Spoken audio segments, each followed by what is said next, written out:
Anda yang bersio kelinci secara umum diramalkan memang memiliki potensi yang berkestabilan. Perhatian bagi Anda yang selama ini berkarya sebagai karyawan. Ya, walau Anda merasa kesal, walau Anda merasa curiga, jangan sampai kesalnya Anda itu, kecurigaan Anda itu Anda tampilkan di permukaan. Simpan.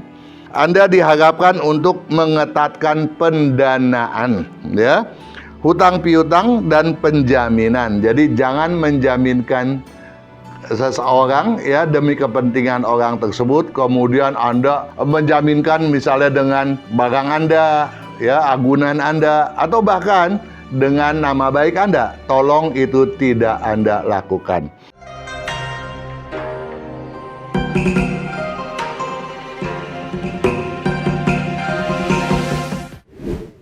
Potensi kenaikan Anda dari level yang kelima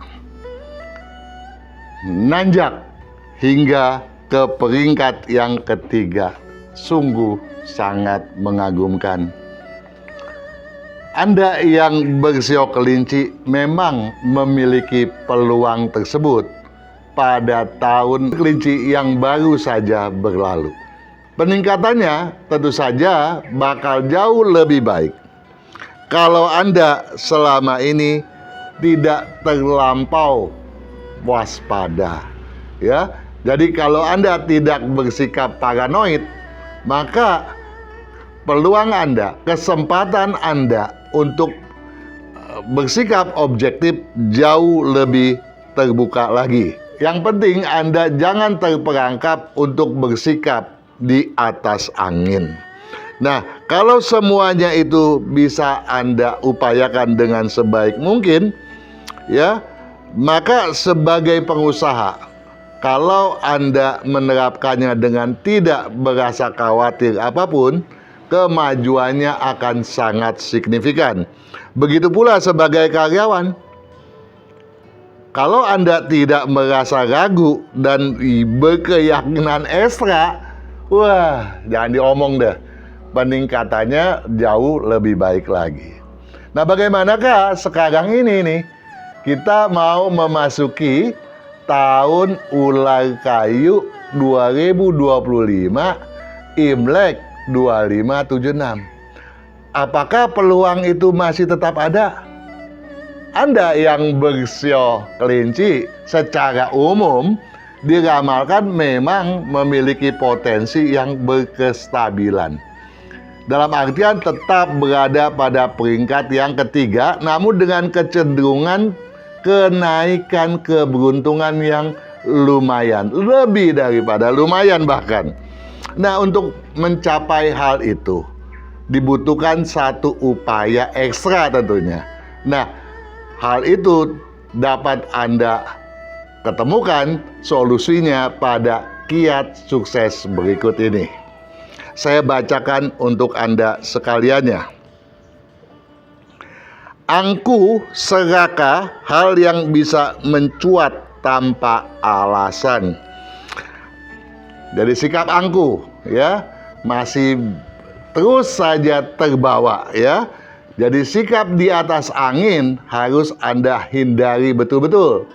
Karena potensi terjadinya hal tersebut memang masih ada pada awal-awal tahun ular kayu. Tetapi setelahnya Anda akan terbuai, ya, oleh satu perasaan yang bergumul. Pergumulan prinsip, pergumulan emosi, pergumulan kelogikaan. Nah, kalau sikap mau menang sendiri, berada di atas angin, kemudian diimbuhi oleh pergumulan yang boleh dibilang dapat kita katakan sebagai adu strategi tersebut, tentu dampak buruknya menjadi lebih besar daripada dampak positifnya. Nah, ini yang kita khawatirkan, ya. Jadi, angkuh dan serakah seyogianya Anda waspadai, ya. Karena itu bisa mencuat tanpa alasan. Karenanya, kerendahan hati patut diekstra upayakan. Gampang toh. Yang penting Anda nggak nyombong, ya, merasa rendah hati. Kalau bagus-bagus, Anda bisa banyak menolong orang lain, ya. Ini toh, kalau kita menolong orang lain sama juga kita membukakan diri kita. Orang bilang sih, apa yang kita pancarkan itu pula yang akan kita serap di kemudian, toh. Kalau yang kita pancarkan hal yang positif, yang bakal kita serap pun hal yang positif pula tentunya. Targetkan tujuan agar tak mungkin terderak kerisauan.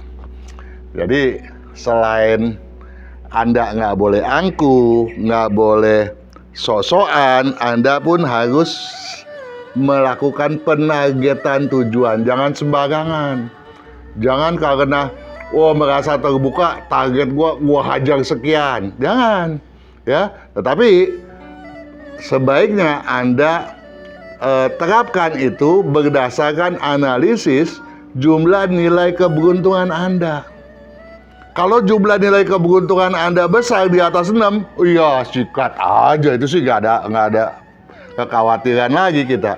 Tapi kalau nilai Anda di bawah 5, ya Anda patut lebih menahan diri terlebih dahulu, ya. Jadi Anda lebih patut lagi untuk bersikap rendah hati, ya. Nah, karenanya kerendahan hati patut diekstra upayakan. Targetkan tujuan agar tak mungkin terderak kerisauan. Ya, dalam konteks ini pun selain jumlah nilai keberuntungan, Anda patut juga mengukur sumber daya yang ada agar kesiapan Anda dalam mengejar kesempatan-kesempatan emas tidak akan menimbulkan kekhawatiran apapun. Ya, kemudian hindari konflik. Ya. Karena konflik bisa terjadi ya karena keangkuhan Anda tadi toh. Ya kalau Anda nggak angkuh, tentu saja akan mengecil pula. Hindari konflik, suara sumbang tabu kalau Anda anggap sebagai beban, ya. Kemudian niscaya kestabilan terjaga, arus naik berketerbukaan, ya.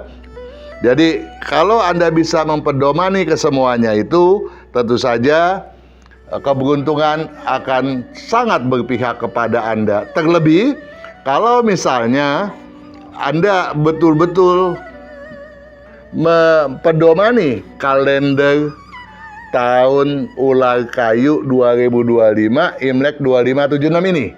Kemudian dilengkapi pula dengan penjelasannya nih. Ada video penjelasan apa aja sih manfaat daripada kalender ini. Nah, ini adalah satu paket yang patut Anda pahami benar. Kemudian juga ada diharapkan untuk menyersamai video mengenai adu strategi dan lun gue, ya, di tahun ular kayu 2025 Imlek 2576. Apa gunanya?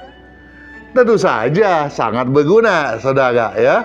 Berguna untuk memahami bagaimana fenomena tahun ular kayu bakal berlangsung.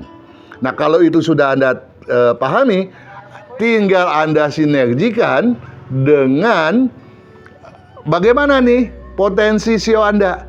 Dengan sinergitas tersebut, nggak sukar lah bagi Anda untuk menempatkan, merencanakan sebuah jalan keluar bagi sebuah perencanaan, sebuah tujuan yang betul-betul sesuai, seobjektif, ya, dengan kemampuan dan sumber daya Anda yang Anda miliki. Nah, di samping itu, saya mau meminta perhatian bagi Anda yang selama ini berkarya sebagai karyawan. Ya, walau Anda merasa kesal, walau Anda merasa curiga, jangan sampai kesalnya Anda itu, kecurigaan Anda itu Anda tampilkan di permukaan. Simpan. Karena kalau Anda tampilkan, apalagi secara arogan, ini akan menimbulkan konflik-konflik, ya. Dan konflik itu tentunya tidak akan menguntungkan Anda, bahkan sebaliknya ya, dikhawatirkan bisa menimbulkan kerugian. Nah, kemudian utamakan tanggung jawab. Rezeki sampingan tabu kalau dipaksakan. Jadi rezeki sampingan ada, ya. Yang penting jangan dipaksakan. Biarlah dia mengalir sebagaimana mestinya. Di samping itu, saya berharap pula bagi Anda, khususnya yang lahir pada bulan Imlek ke-1, ke-4, ke-5, ke-7, dan ke-10, ya. Bagaimana saya tahu kalau saya lahir pada bulan Imlek yang ke-1, ke-4, ke-5, ke-7, dan ke-10? Ah, itu sih gampang. Anda tinggal simak nih buku sisipan yang terlampir pada kalender tahun ular 2025 Imlek 2576. Satu hal berkaitan dengan aspek keuangan, ya. Anda diharapkan untuk mengetatkan pendanaan, ya, hutang piutang dan penjaminan. Jadi jangan menjaminkan seseorang ya demi kepentingan orang tersebut, kemudian Anda menjaminkan misalnya dengan barang Anda, ya, agunan Anda, atau bahkan dengan nama baik Anda. Tolong itu tidak Anda lakukan. Kemudian juga dari aspek kesehatan, Anda sebaiknya ya menjaga agar tidak memasuki, tidak menyelami, tidak kemudian lebih menggeluti bidang-bidang yang beraktivitas tinggi, ya, yang berisiko tinggi tolong dihindari. Juga tolong waspadai bahaya api, ya.